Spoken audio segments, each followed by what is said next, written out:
Boker Tov, nous sommes le 8 septembre 2017, le 17 Elul 5777. Daniel Haïk au micro, David Amara à la technique. Heureux de vous retrouver ce matin sur Studio Kalita pour cette dernière heure d'actualité de la semaine.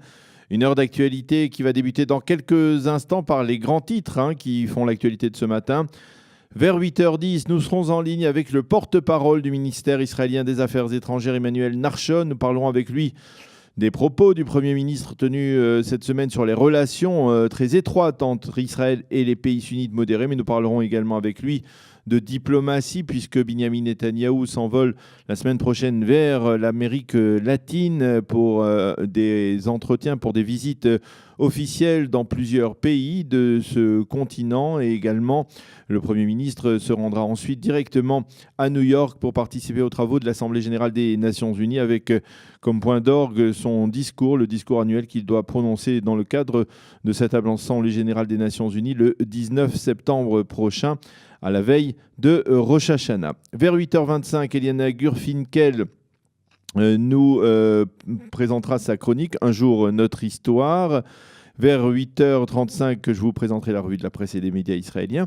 Et puis vers 8h45, un rendez-vous que je vous invite à suivre. Nous recevrons Michael Gross, le fils du professeur Beno Gross, Zichrono Livracha, qui nous a quittés il y a 2 ans et qui nous expliquera d'abord comment le souvenir de son père est perpétué, en particulier à Tel Aviv, dans le cadre de l'inauguration la semaine prochaine de la bibliothèque Beno Gross. Ce sera une bibliothèque que l'on pourra consulter dans le cadre de Hamakom, un centre d'études qui s'est ouvert il y a quelques années au cœur de Tel Aviv. Nous en parlerons donc avec Michael Gross, qui est professeur de philosophie et qui nous livrera également par la suite le mot de la semaine sur la paracha de cette semaine, la paracha Kitavo, puisque nous sommes vendredi. Les 2 grands titres de l'actualité de ce vendredi, justement, le premier se rapporte à Sarah Netanyahou. Le conseiller juridique du gouvernement, Avichai Mendelblit, devrait annoncer aujourd'hui sa décision d'inculper l'épouse du Premier ministre, Sarah Netanyahou, pour fraude avec circonstances aggravantes dans l'affaire de la résidence du Premier ministre. La principale accusation à laquelle Sarah Netanyahou devra répondre se rapporte à un gonflement délibéré des frais de consommation alimentaire. Sarah Netanyahou se voit reprocher d'avoir commandé des repas coûteux à l'extérieur alors que la résidence dispose d'une cuisinière à plein temps. Sur le principe, Sarah Netanyahou est soupçonnée d'avoir utilisé les deniers de l'État à des fins personnelles. Le montant de ces repas, donc commandés à l'extérieur, environ 400 000 shekels sur plusieurs années. Cette inculpation sera toutefois conditionnée, il faut le souligner, par une audience spéciale dont Mme Netanyahou pourra bénéficier devant le conseiller juridique du gouvernement, comme l'exige la loi israélienne dans ce cas.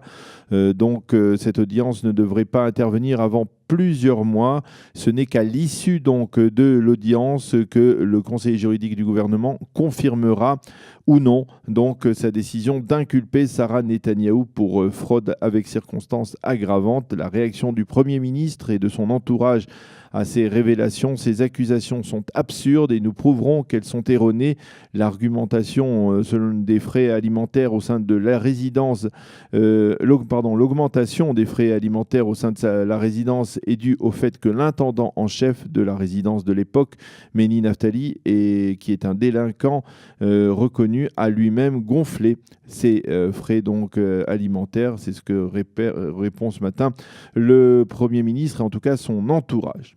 Le second grand titre de l'actualité de ce matin, c'est bien entendu le raid aérien dans la nuit de mercredi à jeudi. Un raid qui a apparemment été commis par des appareils israéliens contre une base militaire syrienne près de Hama, une base qui renfermait des armes chimiques de destruction massive et des missiles sophistiqués qui étaient apparemment destinés au Hezbollah, selon des sources étrangères, puisque bien entendu en Israël on ne confirme aucunement l'implication d'Israël dans ce raid. Il s'agirait donc d'une attaque israélienne destinée à prouver au Hezbollah, aux Syriens et même aux Russes et aux Américains qu'Israël est particulièrement sérieux et déterminé lorsqu'il affirme, comme l'avait dit Binyamin Netanyahou à Vladimir Poutine, qu'il ne pourrait tolérer une telle situation et une augmentation, une accentuation de la présence de l'Iran sous diverses formes sur le sol syrien, en particulier à proximité des frontières de l'État d'Israël. La grande question que l'on se pose ce matin est de savoir si les Syriens qui ont menacé de réagir à cette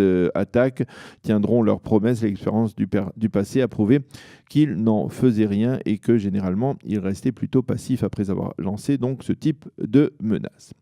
Et puis un titre financier ce matin, le dollar est en chute libre par rapport au shekel. Le taux actuel est de 3,5 shekels pour 1 dollar et les commerçants israéliens se plaignent de ce qu'ils appellent la négligence de la Banque d'Israël qui n'a pas, selon eux, réagi suffisamment vite face à cette chute du billet vert. La météo, le temps sera normal, chaud et ensoleillé pour la saison. Il fera 31 degrés à Jérusalem, 32 à Tel Aviv et 39 degrés à Eilat. Nous allons marquer une petite pause musicale et nous retrouvons l'invité de la rédaction qui, comme je vous le disais, est Emmanuel Nachshon, le porte-parole du ministère israélien des Affaires étrangères. Nous parlerons avec lui des déclarations de Binyamin Netanyahou sur le plan diplomatique, diverses déclarations faites par le Premier ministre cette semaine et ce en perspective de sa visite la semaine prochaine en Amérique latine, puis à New York dans le cadre de l'Assemblée générale des Nations unies. Ce sera donc dans quelques instants après une page musicale.